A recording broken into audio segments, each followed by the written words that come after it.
Hey everybody, welcome to the second part of Portuguese GP. Selamat datang di part kedua dan gua ucapkan selamat untuk para member premium yang punya privilege untuk mengakses part kedua ini lebih awal daripada yang lain-lainnya.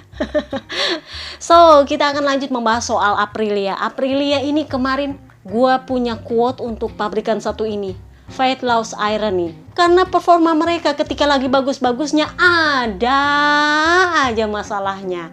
Masih ingat ketika papa kembar itu sangat optimis di Qatar, giliran dia race dapat ban apes, nggak bisa kemana-mana. Nah sama juga dengan papa Nina, udah bisa menang di sprint race, udah senang-senang, begitu sampai di race lah iya gearboxnya bermasalah, lap terakhir pula. Sebel nggak sih? Karena itu murni bukan kesalahannya Papa Nina. Jadi kalau kalian dengar di part 1 bahwa Papa Nina itu adalah calon terdepaknya Aprilia itu karena ketika di Qatar, performanya itu sama sekali nggak bersinar. Jadi menjelang Portuguese GP, keluarlah rumor bahwa Aprilia bersiap untuk mendepak dia. Nah masalahnya adalah ketika sepanjang akhir pekan, papa kembar yang justru outperform. Jadi nggak punya performa sama sekali, entah masalah apa. Jadinya ketika Van Perez hari Minggu, kalau kalian sempat nonton parade para rider, itu papa kembar sempat ngobrol-ngobrol sama Johan Zarco, rider sengak. Terus datanglah itu presenternya MotoGP nanya, kalian ngobrolin apa? Tahu nggak papa kembar bilang apa? Ya kami ngobrolin sesuatu yang biasa lah, obrolan antar para rider tertua di track. Papa kembar kan sudah 35 tahun. Johan Zarco kan 33 tahun. Jadi iya dia bilang ya obrolan para rider tertua di track. Jadi nampaknya isu bahwa dia akan didepak itu semacam jadi motivasi untuk Papa Nina untuk punya performa sangat baik. Kalau gua bisa bilang itu sangat baik. Setelah sejak bergabung di Aprilia, performa dia itu nggak bisa dibilang bagus, sorry to say. Bahkan untuk gaji dia yang 2,5 juta ketika bergabung di Aprilia itu, sorry to say, jauh panggang dari api. Sempat ada yang bilang itu kan gara-gara dia nggak senang sama Quartararo. Sorry to say, kalau gue bilang dia itu bagus itu ketika Bebe Vale masih memegang pengembangannya M1. Begitu Bebe Vale pergi, yang pegang Quartararo, nah hancur lebur kan dia. Itulah kenapa kemarin dia sempat ribut sama Yamaha. Karena dia merasa ini bukan riding style-nya dia, ini motor udah. Padahal dia adalah rider senior, tetapi petinggi Yamaha mau dia mengikuti riding style-nya Quartararo. Yang mana itu juga akhirnya dipaksakan ke Morbidelli. Cuman bedanya adalah Morbidelli memutuskan menyelesaikan kontraknya meskipun dia berharap sebenarnya dia bisa perpanjang sama Yamaha karena dia cinta mati sama Yamaha, tetapi Yamaha memutuskan untuk mendepak dia, sementara Papa Nina memutuskan hengkang sejak awal, putus kontrak. Nah itulah kenapa kemarin ketika bergabung dengan Aprilia itu dia gajinya diturunin jadi 2,5 juta dari 5 juta euro. Dan untuk gaji segitu performa dia di Aprilia, sorry tuh saya nggak bisa dibilang bagus. Nah kemarin di sprint race Portuguese GP itu adalah pertama kalinya performa dia itu sangat bagus bagi gua. Padahal dia itu lagi sakit loh. Jadi sebenarnya katanya istrinya itu nggak kasih dia untuk balapan karena dia itu lagi gangguan perut, mencret-mencret, gastrorinitis, bla bla bla. Pokoknya intinya adalah salah makan. Kalau nggak lu muntah-muntah ya lu mencret-mencret. Jadi salah makan. Jadi itu istrinya sampai nggak kasih dia untuk balapan, tapi dia kekeh untuk pergi ke Portimao balapan.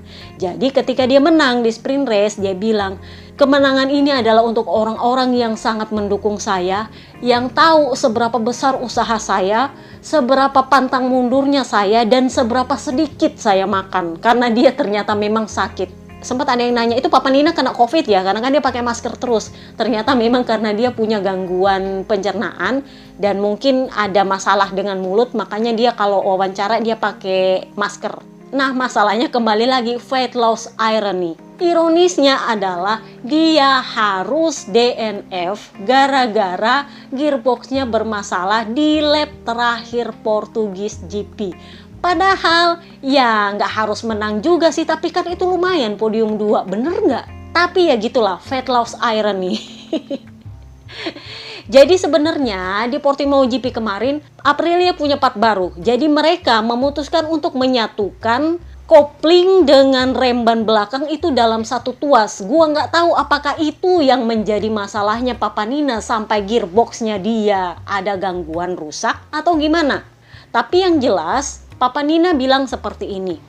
Semuanya berjalan dengan baik sampai ketika tikungan setelah finish line itu saya mencoba menurunkan gigi ke gigi 5, tapi kok nggak masuk-masuk. Saya turunin masih nggak mau masuk-masuk.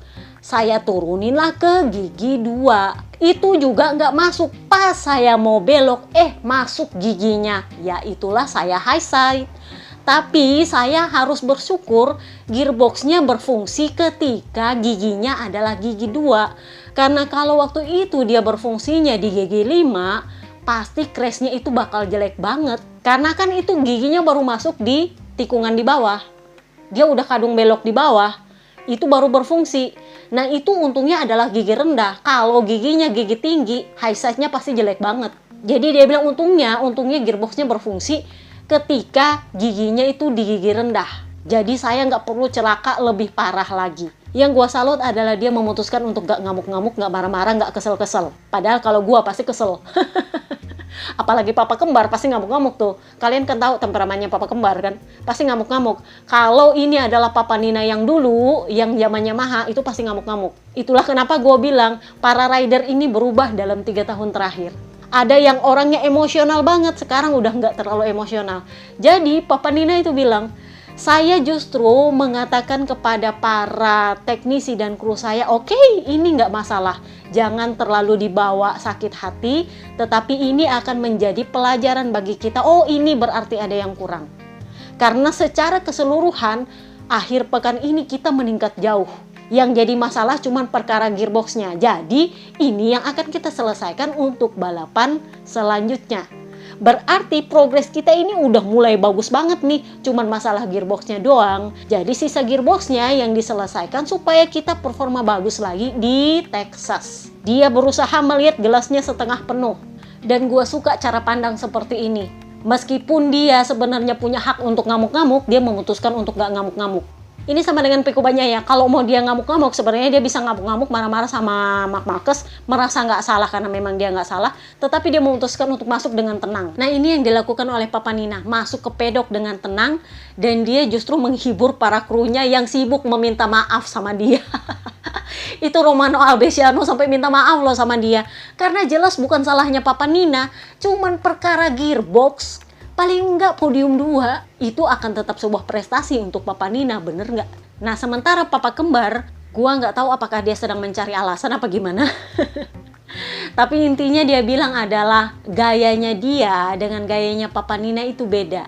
Di Qatar, Papa Nina kesulitan sementara dia nggak terlalu kesulitan. Sementara di Portimao, Papa Nina nggak kesulitan tapi dia justru lebih kesulitan. Jadi dia bilang itu karena dia dan Papa Nina adalah rider yang berbeda. Tetapi masalah yang dihadapi oleh Papa Nina itu nggak adil. Kenapa? Karena ketika performanya bagus, yang masalah justru mesinnya. Itu bisa dibilang hasil mengkhianati usaha. Karena kan ada yang bilang hasil tidak pernah mengkhianati usaha kan? Tetapi dalam kasusnya Papa Nina, hasil mengkhianati usaha. Seriously. Jadi kata Papa Kembar, kalau di Qatar saya itu nggak bisa berperforma bagus gara-gara ban. Dia masih menuding ban dan ya memang karena dia dapat ban apes kemarin di Qatar. Tetapi apa yang dialami Papa Nina itu murni gara-gara mesinnya. Bukan gara-gara ban, bukan gara-gara apa, murni mesinnya. Karena kan Papa Nina kemarin dapatnya KW1.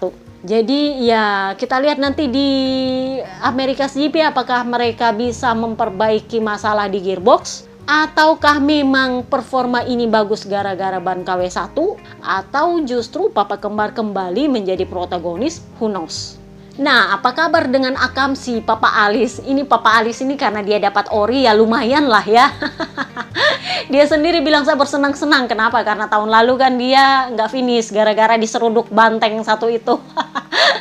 Banteng yang sama yang kemarin juga ya, akhirnya dia bilang ya saya senang karena akhirnya saya finish di sini, dan saya sangat berterima kasih dan sangat bersyukur pada dukungan orang-orang Portugal. Jadi dia bilang saya merasa sangat dielu-elukan, dianggap sebagai pahlawan, begitu dicintai, begitu dibanggakan, yang menurut saya hanya ada satu orang yang pernah merasakan cinta sebesar ini dari para fans. Dan orang itu sudah pensiun, yaitu seorang Valentino Rossi. Sorry Marc Marquez. Papa Alice loh yang bilang. Jadi dia bilang, saya merasa benar-benar dielu-elukan di Portugal, dan saya sangat berterima kasih atas dukungan para fans yang datang ke sirkuit untuk mendukung saya. Pada dasarnya adalah saya sangat bersenang-senang dengan motor saya, dan motor saya lumayan cepat. Catatan waktunya juga bagus. Cuman memang di beberapa lap terakhir saya mulai kesulitan dan beberapa orang mulai menyalip saya, terutama Alex Espargaro. Tetapi secara overall semuanya menyenangkan, nggak seburuk itu. Nah, lalu apa kabar dengan KTM? Nah, ini nih KTM. Brad Binder dan Jack Miller harus mengakui bahwa mereka harus belajar dari rookie mereka, si calon ikan hiu baru Pedro Acosta. Si Binder bilang, ini anak cepet banget, seriously. Gua nggak tahu gimana caranya dia bisa bawa motor secepat itu sebagai seorang rookie. Karena bagi saya itu jadi seorang rookie itu nggak mudah. Karena motor MotoGP adalah motor prototype yang jauh berbeda dengan motor Moto2. Tetapi Acosta membuat itu seolah-olah gampang. Mudah. Jadi dari race kemarin saya belajar banyak dari dia. Bahwa anak ini sangat mau belajar dan semua yang dia pelajari itu dia langsung praktekkan di track. Dia sudah belajar cara menghemat ban, dia belajar caranya menikung dengan gampang, dia belajar caranya gimana tetap cepat selama balapan. Jadi saya harus belajar juga dari dia. Nah, sementara Papa Pip udah gue bilang, dia itu sudah pasrah dan hampir yakin bahwa dia akan terdepak oleh Pedro Acosta tahun depan. Jadi Papa Pip itu bilang, lu tau lah dia itu memang orangnya ironis, dan ironisnya itu dia perkatakan dengan cara yang ngelawak. Jadi dia bilang kayak gini, Acosta itu menyalip saya dengan cepat dan saya sudah nggak bisa melawan balik. Tetapi dari situ saya bisa mempelajari bahwa dia itu punya riding style yang memang agak unik.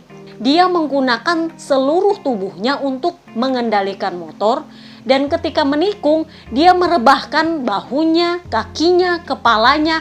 Kalau bisa semuanya direbahin, dia rebahin semua dah itu. Jadi dia bilang, waktu sudah berjalan lama sejak terakhir kali saya memutuskan untuk merubah riding style saya, dan Pedro Acosta membuat saya berpikir bahwa saya memang harus merubah riding style saya dengan sangat radikal. Jadi dia bilang akan sulit bagi saya untuk tetap mempertahankan si saya, tetapi saya akan melakukan semaksimal mungkin untuk bisa menghasilkan yang terbaik. Karena dia tahu Acosta udah nggak bisa terbendung. Acosta apa kabar? Ini nih yang udah gue bilang, Wallace but slay. Jadi dia sempat dihantam oleh para ABR yang you know lah ya. Dia ini kan calon ikan hiu baru yang dikatakan sebagai next Marc Marquez. Kenapa? Karena dia punya vibe seorang Valentino Rossi yang rendah hati, yang gak nyombong. Tetapi dia juga punya vibe seorang Marc Marquez sebagai rider ke TPS.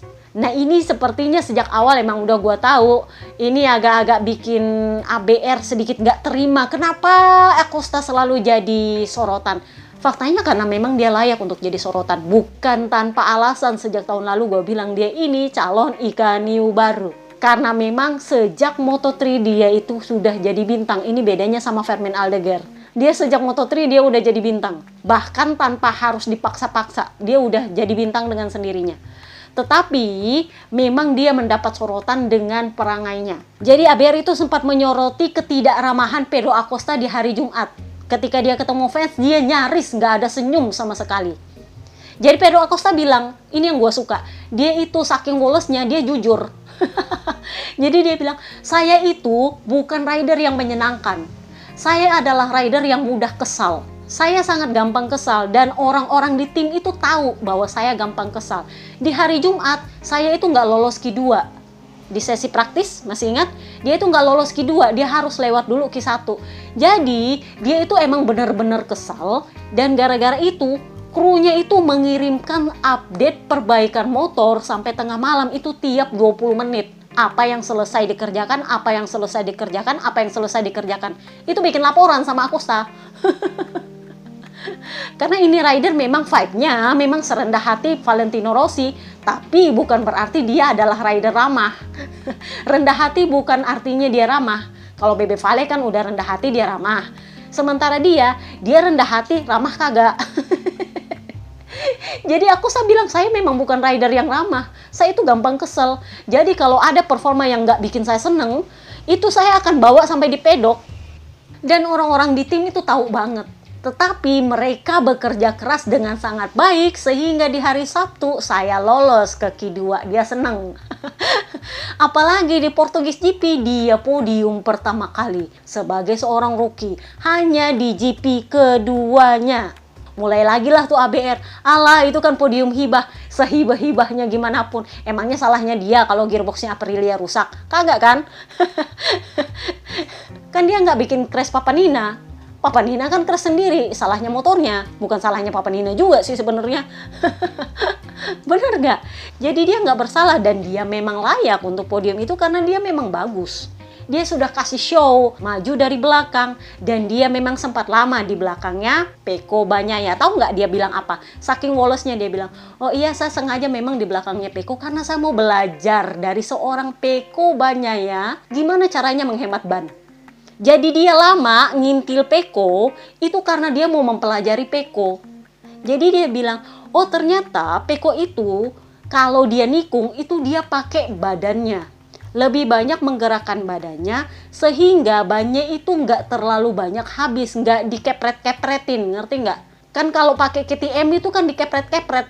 Makanya memang Jorge Lorenzo bilang gaya berkendaranya Marc Marquez itu lebih cocok untuk KTM karena KTM itu emang mesti dikepret-kepret. Sementara kalau Ducati itu nggak segampang itu dikepret-kepret, apalagi yang GP23 nggak bisa. Jadi memang Pedro Acosta bilang, oh ternyata kalau Pecco Bagnaia pakai motor, itu dia pakai badannya kalau nikung. Nah itulah yang saya pelajari dan saya praktekkan. Itulah kenapa ban saya awet. Terus dia bilang lah, saya itu sengaja menyalip Pecco di kesempatan pertama karena saya mau tahu apa reaksi dia kalau saya menyalip. Ternyata dia berhasil bikin saya melebar. Jadi saya bikin strategi di mana dia nggak bisa melawan balik ketika saya salip. Itulah kenapa dia bikin kesempatan kedua dan dia berhasil. Pecco mencoba untuk mengejar dia, tapi karena Pecco ada di bagian luar, jelas Pecco nggak akan meresikokan crash. Jadi Pecco memilih mundur karena Pedro Acosta udah duluan ambil lane dalam. Makanya gue bilang kalau ada rider di lane dalam, rider di luar itu adalah yang paling bisa menghindari crash. Jadi Pecco memutuskan untuk mundur karena dia nggak mau ada senggolan. Kalian bisa lihat Pecco mencoba menyalip balik, tetapi sudah nggak bisa karena dia ada di bagian luar. Karena kalau dia paksakan, itu mereka akan crash berdua. Itulah kenapa Pecco memutuskan mundur dan membiarkan Pedro Acosta duluan. Udah nggak bisa nyalip balik karena Pedro Acosta yang pegang bagian dalam. Nah di sisi lain Pedro Acosta juga bilang, intinya adalah saya masih belajar. Jadi saya menyalip Pecco itu karena saya juga belajar nyalip Pecco. Di kesempatan pertama gagal karena dia melawan balik, di kesempatan 2 saya berhasil. Dan saya finish di depannya para rider KTM pabrikan itu bukan berarti saya lebih baik dari mereka. Ini bukan apa-apa, karena musim masih panjang dan saya tahu para rider KTM pabrikan itu akan kuat di sirkuit di mana mereka kuat. Mereka memang tidak terlalu kuat di sirkuit Portimao. Ini bukan sirkuit kekuatannya KTM. Jadi ini bukan apa-apa. Podium ini bukan apa-apa. Still vibe-nya adalah vibe rendah hatinya Valentino Rossi. Cuman ya memang kalian gak bisa expect bahwa dia adalah rider ramah. Dia udah bilang, saya adalah rider yang mudah kesal. Jadi kemarin Acosta itu sempat pakai Aerodinosaurus di bagian bawah seat belakangnya. Gua nggak tahu itu apa fungsinya, tetapi itu yang ditiru oleh Yamaha ketika di tes private Portimao. Nah, sekarang kita pindah ke Ducati. Ducati ternyata bawa banyak hal baru di Portimao. Yang pertama, mereka bawa penghitung lap. Apa fungsinya penghitung lap? Itu adalah untuk menghitung jumlah lap minimal ketika tekanan ban mereka itu memenuhi syarat tekanan ban. Jadi kan kalian tahu, Ducati ini adalah pabrikan yang paling banyak disoroti soal tekanan ban, meskipun faktanya mereka nggak terlalu banyak melanggar tekanan ban. Tetapi memang mereka kebanyakan bermain di area dikit lagi bakal kena limit. Kurang lebihnya sih seperti itu. Nah, untuk itu Papi Peri Gigi, si jeniusnya MotoGP ini, itu mempersembahkan penghitung lap bagi semua rider Ducati pabrikan. Jadi alat ini akan menghitung jumlah lap di mana ban mereka itu memenuhi ambang batas tekanan ban. Karena kan kalian tahu aturan tekanan ban kan makin ketat sekarang. Jadi rider itu bisa memperhitungkan strategi apa yang mereka gunakan untuk tidak melanggar limit tekanan ban. Itu yang pertama. Yang kedua, ternyata Ducati Desmo GP24 itu punya frame tambahan. Gua nggak bisa bilang itu frame sih, flex frame katanya. Jadi itu adalah frame yang fleksibel yang menggantung untuk menahan mesin, yang fungsinya adalah memudahkan Desmo GP24 untuk menikung. Jadi kalian tahu itu bedanya dengan Desmo GP23. Jadi ada flexi frame-nya mereka yang membuat mesin itu menggantung, dan itu membuat mesin nggak terlalu kaku ketika mereka berbelok. Jadi lebih ringan. Jadi kalian tahu kenapa Pecco itu gampang banget beloknya. Jadi itulah kenapa lainnya Pecco itu beda sama lainnya Marc Marquez. Karena memang ternyata Desmo GP24 itu sebeda itu dari Desmo GP23. Nah, sekarang kita bahas apa yang terjadi kepada para ridernya. Pertama adalah soal Enea Bastianini, Adipati Ducati. Karena kita nggak akan bahas Pecco. Pecco kan udah crash. Dan gua nggak akan bahas lagi Portimao Clash. Apa yang terjadi dengan Adipati Enea Bastianini? Jadi dia bilang, setelah tahun lalu saya masuk rumah sakit, saya senang akhirnya saya berdiri di podium Portimao. Jadi ini menunjukkan bahwa saya itu punya potensi untuk bersaing di bagian depan. Dan ini menunjukkan bahwa saya layak untuk seat saya. Apakah benar atau enggak ya kita lihat karena musim masih panjang. Lalu selanjutnya adalah Jorge Martin. Jorge Martin bilang, beberapa tahun lalu saya ancur-ancuran di sini, hampir kehilangan segalanya karena dia crash dan kakinya itu patah-patah. Di mana-mana, saking patah-patah itu sampai harus pakai penyangga banyak banget. Jadi dia bilang, beberapa tahun lalu saya crash di sini dan saya hampir kehilangan segalanya, dan sekarang saya berdiri di puncak podium. Apakah dia bilang poinnya berarti? Enggak. Dia cuma bilang ini sangat berarti karena saya bisa berdiri di puncak podium setelah beberapa tahun lalu saya hampir kehilangan segalanya di sini. Jadi saya belajar dari Indonesia. Masih ingat balapan Indonesia yang dia crash? Jadi dia bilang saya belajar dari Indonesian GP bahwa berapapun gapnya yang penting menang. Saya tidak mau lagi mencari gap yang terlalu besar, mencari gap yang cukup untuk membuat saya menang. Jadi bisa kelihatan lah ya perubahannya, meskipun ya gue nggak tahu apakah perubahannya akan tetap berubah atau mungkin kayak Marc Marquez yang ternyata nggak seberubah itu. Yang pasti ketika pertama kali dia ditanya soal crashnya Marc Marquez dengan Pecco, selain soal bahwa adalah wajar terjadi saling salib di beberapa lap terakhir, itu dia bilang ketika saya tahu bahwa Pecco crash, saya bilang finish aja nggak cukup, saya harus menang. Itulah kenapa saya berusaha untuk menang meskipun gapnya itu nggak terlalu ngoyo. Jadi dia sudah belajar dewasa. Nah, apa kabar Morbidelli? Ini kan udah gue bilang kemarin, ada yang tanya, itu siapa yang salah? Gue tahu itu salahnya Morbidelli. Kenapa? Karena dia adalah newbie-nya Ducati. Newbie ini itu adalah wajar bila mereka melakukan kesalahan. Sisa dari nurani mereka, apakah mereka mau mengakui kesalahan atau malah nyalahin orang? Jadi Morbidelli yang nggak bilang juga dia salah, tapi dia bilang saya memang kehilangan kebebasan saya dalam mengendalikan motor. Jadi gini, Yamaha M1 dengan Desmo CDC itu secara mesin aja udah berbeda. Tetapi ada beberapa strukturnya Desmo CDC itu yang beda jauh sama M1, yang bikin dia itu kalau balapan sibuk sendiri sama stang dia. Jadi whole shotnya Desmo CDC itu kan kalau di M1 kan whole shotnya pakai tuas. Jadi dia setengah mati nyari di mana pakainya. Jadi dia bilang, saya kebanyakan pikiran, akhirnya saya tidak memperhatikan balapan saya. Saya kehilangan kebebasan saya untuk mengendalikan motor secara refleks. Karena kan kalau di M1 dia refleks tek, ngerem tek, buka hole shot tek, segala macam karena dia cuma pakai tuas. Sementara kalau di Desmo, gue lupa gara-gara siapa ya kemarin itu sampai Ducati memutuskan hole shot itu pakai tombol biar nggak nyangkut-nyangkut kalau nggak salah. Jadi dia bilang saya itu sibuk sama stang saya. Jadi itulah yang membuat dia sempat nyenggol Papa Yohan. Kurang lebihnya sih seperti itu. Jadi dia bilang ya terus terang mungkin juga karena saya kurang pengalaman. Dan saya mengakui bahwa saya sempat berpikir ingin cepat beradaptasi, tapi ujungnya saya malah sibuk sama stang saya sendiri. Jadi sekarang saya kembali ke mode normal di mana saya akan mempelajari motor saya dengan cara tanpa memaksa. Jadi dia crash di sesi praktis, sementara Marc Marquez itu crashnya 3 kali. Ini para newbie, jadi gua rasa wajar lah ada masalah dengan pengendalian motor karena memang sirkuit Portimao itu sirkuit tricky. Jadi, gue bisa memaklumi bahwa para newbie ini agak kesulitan mengendalikan motornya. Sisa tanya nurani masing-masing mau ngaku salah apa kagak.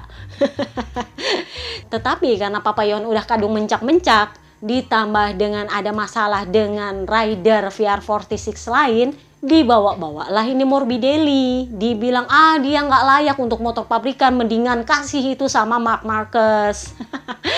Gino Borsoi tampil sebagai pembela. Jadi Gino Borsoi bilang, kalian nggak bisa samakan Morbidelli dengan rider lain. Morbidelli itu baru punya 6 hari pengalaman di atas motor Desmo CDC GP24 dengan perubahan dari inline M1. Itu juga dia ngider-ngidernya terbatas karena kan setiap sesi di akhir pekan balapan itu kan terbatas waktu, bener nggak? Juga terbatas ban, bener nggak? Sementara rider lain itu sudah menghabiskan 5 hari winter test untuk ngider-ngider dengan motornya, ditambah dengan 6 hari selama musim berjalan. 3 hari di Qatar, 3 hari di Portimao. Jadi total mereka punya 11 hari, dengan 5 hari itu lu bebas mau ngider berapa kali. Mau 1 hari lu ngider di situ pun nggak masalah. Karena kan ya si Marc Marquez kan ngidernya banyak banget. Di Sepang dia berapa kali ngider coba. Jadi Gino bilang nggak bisa disamakan. Tetapi bahkan dengan pengalaman sesedikit itu, saya terkejut bahwa dia itu belajar lebih cepat, meningkat lebih cepat. Dia tetap memuji Morbidelli. Jadi dia bilang, kalau kalian lihat kecepatan dia di race Portugis GP, jangan lihat posisi finishnya, karena memang dia kan sempat crash. Tetapi kalau dilihat dari kecepatan, dia cuma selisih 0,3 detik dari Jorge Martin. Kalau mau dihitung-hitung, kemungkinan dia bisa finish di posisi 6 atau 7 kalau mau pakai cara normal. Tetapi ya memang dia kan sempat crash. Kalau mau dilihat dari hasil finish ya memang nggak memuaskan. Tetapi kalau dari sisi kecepatan, dia cuma tertinggal sedikit aja dari Jorge Martin. Dan dengan pengalaman sesedikit itu, dia berhasil secepat itu tandanya dia belajar beradaptasi lebih cepat dari dugaan saya. Jadi kalau mau dibilang apakah dia layak untuk didepak tahun depan, saya lebih berpikir soal gimana caranya saya bisa mengantar dia podium daripada saya berpikir apakah dia layak untuk diperpanjang atau enggak tahun depan. Balasan telaknya Borsoi, Bo. Jadi ABR yang berpikir bahwa dia akan didepak atau dia nggak bakal dapat motor pabrikan lagi, no. Dia ternyata sudah jadi kesayangannya Pramac sekarang, sorry to say. Nah, apa kabar dengan Alex Marquez? Ini sebenarnya semoga gua salah. Performanya Alex Marquez di hari Jumat itu lumayan bagus sebenarnya. Bahkan di Q1 dia itu lolos ke Q2. Berarti sebenarnya dia lumayan cepat, bener nggak? Yang aneh adalah di Q2 sepertinya ada sesuatu sama dia sampai dia itu cuma menyelesaikan 3 lap. Terutama pasca Marc Marquez crash. Semoga gua salah bahwa teknisi dia itu dialihkan ke Marc Marquez untuk menyelesaikan motor Marc Marquez supaya bisa lebih cepat keluar ke trek ketika Q2. Semoga gua salah ya, karena Marc Marquez di wawancara terakhirnya yang terbaru gua nggak posting, jadi kalian akan dengar di podcast gua ini, bahwa Marc Marquez bilang kondisinya di Gresini itu adalah jumlah krunya jauh lebih sedikit daripada tim pabrikan Honda. Kalau kalian ngintil gue di Twitter, di X, itu kalian bisa lihat bahwa gue bilang mempertanyakan bagaimana reaksinya tim Grace ini untuk menyelesaikan motor Marc Marquez pasca crash di Q2. Karena Marc Marquez itu orangnya mau cepet-cepet. Kalau udah crash dia mau motornya siap dalam waktu sekian menit karena dia mau keluar lagi untuk kualifikasi. Nah, kalau di Honda itu bisa selesai dengan cepat karena mereka punya banyak teknisi dan banyak kru. Dan Santi Hernandez itu sangat tahu perangannya Marc Marquez. Jadi pasti kerjanya satset. Nah, di Grace ini itu kan baru pertama kalinya dia crash di kualifikasi, bener? Jadi waktu itu gue sempat nge-tweet, gue bilang gue penasaran bagaimana reaksinya tim untuk menyelesaikan motornya Marc Marquez setelah crash. Dan memang Marc Marquez segera keluar ke track setelah beberapa saat. Tetapi konsekuensinya adalah Alex Marquez nggak cetak lap sama sekali. Makanya gue bilang semoga gue salah bahwa Grace ini itu memindahkan krunya Alex Marquez ke Marc Marquez untuk mengurus motornya Marc Marquez, sehingga Alex Marquez itu nggak bisa ngapa-ngapain karena nggak keurus. Makanya nggak bisa cetak lap di Q2. Padahal dia bagus banget di Q1, aneh nggak sih? Jadi kemarin dia cuma bilang ini adalah akhir pekan untuk dilupakan. Karena memang kalau menurut gue itu agak-agak aneh sih kualifikasinya yang dia nggak mencetak lap sama sekali. Jadi di wawancara terakhirnya, Marc Marquez itu bilang gini, saya memang bersenang-senang di atas motor, saya memang santai di atas motor, tetapi itu bukan berarti nggak ada tekanan. Saya punya tekanan yang sama besarnya dengan ketika saya di tim pabrikan Honda. Jadi dia bilang, ambisi saya dari tim itu adalah podium, tapi ambisi lain itu nggak ada. Kalau mau Jordan belum. Jadi kalau ada yang bilang sikap koar-koar dan show off-nya Marc Marquez kemarin itu adalah salah satu sifatnya Jordan, mudah-mudahan yang ngomong itu sebenarnya adalah Jordan.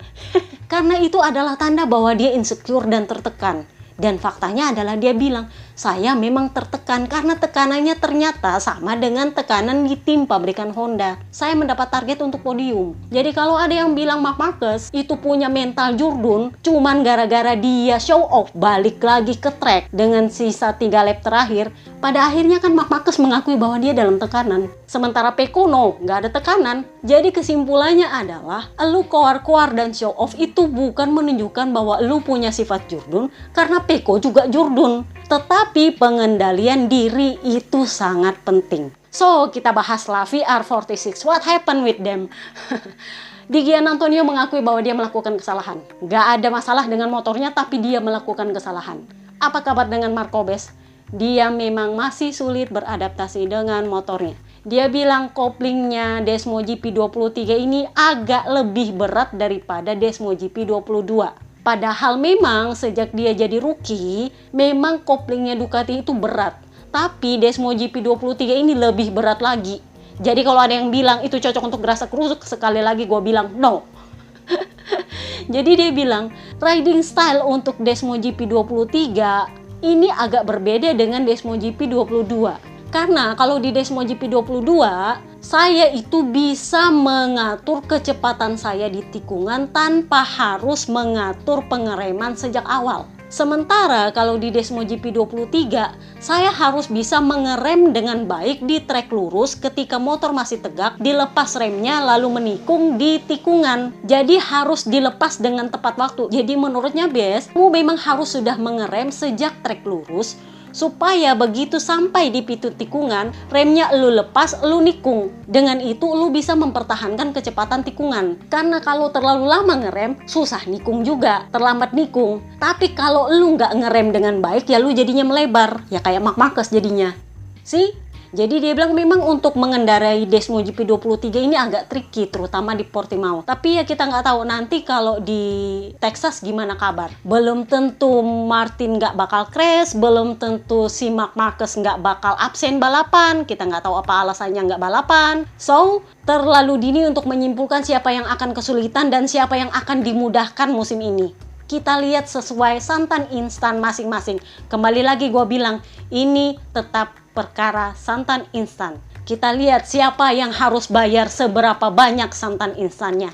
Nah, sebagai gosip terakhirnya adalah kita akan membahas soal VR46 Team. Jadi, sebelum Portimao, kalian bisa melihat bahwa Papa Lucas itu sempat ketemu dengan Bebe Valentino Rossi. Lalu gosip berhembus sepoi-sepoi, katanya itu ternyata perkara lobby tim satelit.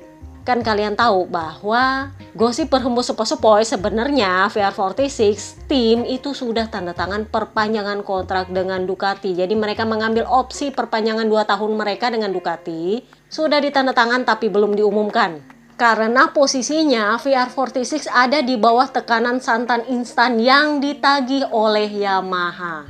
Nampaknya Yamaha tahu ini barang, muncullah Papa Lucas untuk melakukan lobby. Karena Papa Lucas lumayan bagus hubungannya dengan Bebe Vale. Gak bisa dibilang bagus dengan Snake Taro, gua nggak tahu kenapa. Dan juga fakta bahwa memang gosip berhembus sepoi-sepoi, Quartararo sudah tanda tangan dengan Aprilia untuk tahun depan. Jadi yang diutus adalah Papa Lucas, karena Papa Lucas kan kontraknya masih berlaku sampai 2026. Dilobilah Bebe Vale. Gosip berhembus sepoi-sepoi, Marcobes masuk dalam negosiasi. Kan udah gue bilang dari dulu-dulu, kalau Yamaha mau menarik VR46, maka Marcobes harus masuk dalam negosiasi. Karena Uchiho itu maunya Bes naik ke tim pabrikan. Nah, misilihnya Idili akan sulit untuk mendapatkan seat Adipati. Enea Bastianini susah untuk mendongkel Enea Bastianini. Kenapa? Karena memang di atas kertas Jorge Martin itu lebih layak. Jadi kans Marcobes untuk mendapatkan seatnya Enea Bastianini di tim pabrikan Ducati itu susah. Ditambah lagi memang dia kesulitan dengan adaptasi di Desmo GP 23. Jadi memang Yamaha mulai nih jalan otaknya. Gimana kalau lobby Valentino Rossi supaya dia ngomong sama Uchiho, dibatalkan dulu itu kontrak perpanjangan dengan Ducati, mereka pindah dengan syarat Bes masuk di tim pabrikan menjadi teammate-nya Papa Lucas. Win-win solution dong, bener nggak? Tetapi waktu itu gosipnya Bebe Vale bilang, saya baru mau memikirkan kalau Yamaha punya komitmen untuk memberikan support pabrikan ke tim saya. Support pabrikan ini maksudnya dia minta motor pabrikan plus part-part untuk tim pabrikan sama dengan dia. Jadi itu syaratnya Bebe Vale. Karena kan alasannya Yamaha adalah mereka butuh tim satelit supaya punya rider lebih banyak untuk pengambilan data. Jadi Bebe Vale bilang ke Papa Lucas, kalau begitu ceritanya berarti tim saya harus dapat motor pabrikan supaya data yang dicari oleh Yamaha bisa disediakan oleh rider saya. Nggak bisa pakai motor bekas. Jadi itu sepertinya yang masih alot-alot. Lu tau lah Yamaha itu agak pedit sama tim satelitnya. Udah gue bilang itu pabrikan terpedit ke tim satelit. Jadi Yamaha masih belum deal sama Bebe Vale karena Bebe Vale bilang oke, kita akan pikirkan asal Yamaha kasih kita motor pabrikan. Karena kalau cuma motor bekas mending kita pakai Ducati. Bener? Masuk di akal dong, kalau cuma pakai motor bekas ya mending di Ducati. Motor bekas tapi lumayan kompetitif daripada motor bekasnya Yamaha. Lu lihat aja Quartararo musim ini model apa. Lah itu motor yang mau dipakai untuk musim depan, yang bener aja. Rugi dong, bener nggak? Nah ini yang gosip berhembus sepoi-sepoi. Yamaha mulai nih korek-korek Pramac. Janjinya apa? Ya sama dengan ke VR46. Kalau VR46 Marcobes masuk dalam negosiasi kontrak, kalau dengan Pramac Jorge Martin yang masuk dalam negosiasi kontrak. Jadi ini nanti Pramac ke Ducati ala-alanya Tech 3 ke Yamaha dulu-dulu ketika zamannya Johan Zarco. Masih ingat Hervé Poncharal itu sempat ngamuk-ngamuk karena Johan Zarco itu minta motor pabrikan tapi nggak dikasih sama Yamaha. Akhirnya Hervé Poncharal memutuskan untuk pindah ke KTM, di mana KTM memberikan seat tim pabrikan kepada Johan Zarco sebelum akhirnya dia dipecat juga dari KTM. Karena Pramac merasa Jorge Martin itu layak untuk tim pabrikan. Sayangnya Jorge Martin ini kekurangan sponsor. Karena Ducati nampaknya memberi target Jurdun, dia harus Jurdun baru bisa dapat seatnya Enea Bastianini. Sementara kasusnya Enea Bastianini kemarin dapat itu seat cuman gara-gara dia lebih baik daripada Jorge Martin dan mengisi posisi 3 klasemen. Masih ingat yang dia sampai harus ribut-ribut sama Pecco di Sepang? Nah kan cuman gara-gara itu Enea nggak perlu Jurdun untuk dapat itu seat, sementara Martin itu harus Jurdun untuk dapat itu seat. Sedikit nggak fair, bener nggak sih? Jadi Pramac merasa ini nggak adil. Mulailah Yamaha pujuk-pujuk, Pramac gimana kalau lu pindah ke sini, kita kasih lu seat tim pabrikan untuk Jorge Martin, rider kesayangan lu. Terus ada yang tanya, kalau Pramac pindah ke Yamaha terus Morbidelli gimana? Ya kan Morbidelli itu adalah rider di bawah kontrak pabrikan. Jadi dia bisa ditaruh di tim mana aja dengan motor pabrikan atas kontrak pabrikan. Jadi dia bisa kembali ke VR46 kalau VR46 tetap bertahan di Ducati. pakai motor pabrikan. Sebagai rider di bawah kontrak pabrikan. Jangan khawatir, karena dia bukan kontraknya tim Pramac, enggak. Dia kontraknya pabrikan Ducati. Tapi Borsoi kembali menegaskan, kami akan memanfaatkan opsi perpanjangan 2 tahun lagi, termasuk kontrak untuk 2 motor pabrikan. Jadi ya sepertinya kembali lagi VR46 yang akan harus membayar santan instannya kepada Yamaha. Cuman perkaranya adalah apakah Yamaha mau kasih mereka 2 motor pabrikan atau mau ngeles lagi. Kan udah lu tau lah, Yamaha itu adalah pabrikan terpedit ke tim satelit. Jadi ya memang BP Vale mulai, oh gue belajar nih dari Petronas kemarin, kan gue udah ngerasain tuh susahnya jadi tim satelit. Jadi BP Vale bilang ke Papa Lukas, bilang sama Yamaha, mau nggak kasih tim saya motor pabrikan? Karena kalau cuma mau dapat motor bekas, mending saya tetap di Ducati. Oke, itu aja podcast kita kali ini. See you next time guys. Bye-bye.